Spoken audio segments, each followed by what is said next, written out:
দেখো এখানে দেখা হচ্ছে বৌভাতের শাড়ি। দিদি দিদি আর দাদা ওখানে আছে দাঁড়িয়ে। দেখো যে মায়ের পছন্দ এই কালারটা। দেখো এই কালারটা ফোনে সেম আসছে না, কিন্তু কালারটা সুন্দর লাগছে।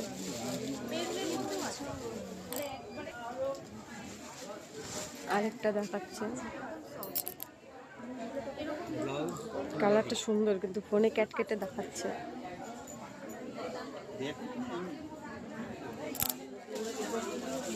অনেকগুলো শাড়ি বের করেছে, কিন্তু দিদির বৌভাতের শাড়ি পছন্দ হচ্ছে না, কোনটা নেবে দেখা যাক, তোমাদের সাথে শেয়ার করবো।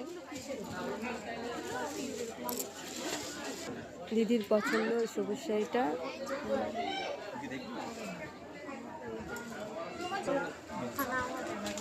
এখন প্যাকিং করে দিচ্ছে শাড়িটা।